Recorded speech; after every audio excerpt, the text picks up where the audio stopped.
Hello, Assalamu alaikum, Halima. Please tell me more about yourself and your role at the Islamophobia Awareness Month team, and any other information that you feel the audience would like to know about you. Thank you so much. Thank you. So hello everyone. I'm, of course, as mentioned, Halima, and my role at Islamophobia Awareness Month is as a volunteer, which I would encourage many more to join and become on board and educate yourselves about Islamophobia, educate yourselves about what the amazing things that British Muslims are all doing across society.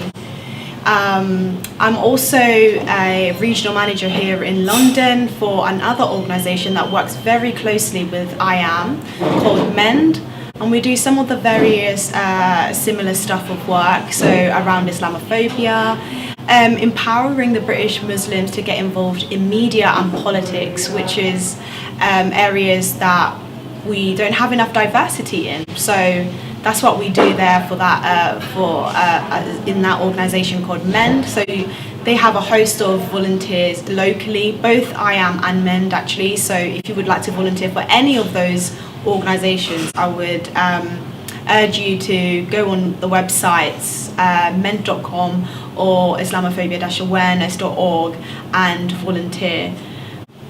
So Halima, this month the Islamophobia Awareness campaign, the hashtag is Muslim Stories.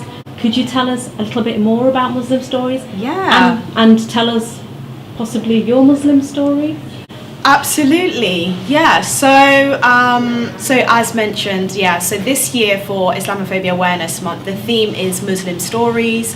And I guess what that means is that we want to hear from all people from all different backgrounds about how they've interacted with Muslims.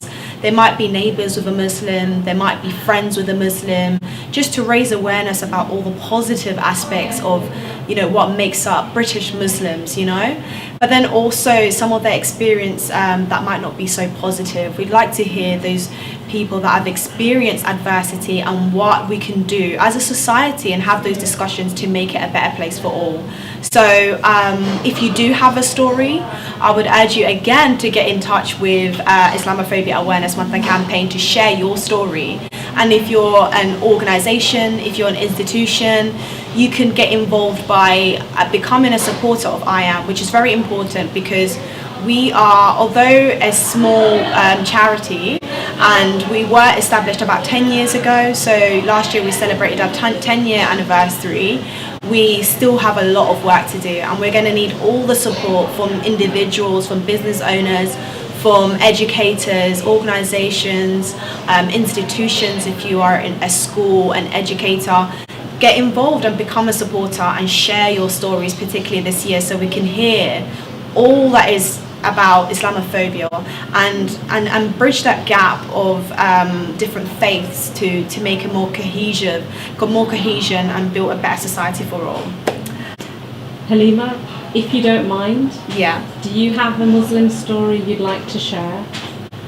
Yes, I would actually. So what I would like to share, although it might not be the most positive, but I think it just goes to show, I think it kind of wraps up really nicely what a little bit about what Islamophobia. So if I just mention, a lot of people, when they think of this word, when they hear of it, the first thing that they think of is physical attacks, is physical hatred, whether it's verbal or physical abuse. But sometimes it could be a bit more covert and it's something that goes unseen. So my Muslim story is a lot of the time, one time when I was younger and I was working in retail environment, so I was a cashier at the till, and there was this lady and I had my hijab on, but I had it in a different way, so I used to do it backwards. So it looked, so it was backwards and it wasn't like I didn't have the neck part. And she came up to me and she said, I really like your hat. And I said, it's actually a hijab, which is what Muslims wear to identify themselves as a Muslim, and also sort of accept, do modesty. So when she had no idea of what it was, and it made me realize that that is the problem in society, is that we're not talking to each other enough, we're not sharing our experiences, and we're not educating amongst each other, you know, about our religions, about our faiths, about our backgrounds, because in reality she meant no harm, and the only thing that was there was that she just lacked the knowledge and understanding. And that's what I would like to leave this interview, is to talk to that neighbor that you've never talked to that might be Muslim, that you don't understand as to why they pray 5 times a day, or why they fast during Ramadan, or what even Ramadan is, you know, why they eat this meat or food that's called halal. What is that? You know, don't be afraid to ask those questions, and let's encourage more discussions, and let's encourage more communication amongst each other. And I really truly believe that's how we're really going to grow as a society, is by sharing these and educating each other of our backgrounds, of faiths, religion and races and cultures. Halima, thank you so much for taking time to conduct this interview with me today. No, thank you. It's a pleasure. Take care. Thank Assalamu you. alaikum. Wa alaikum salam.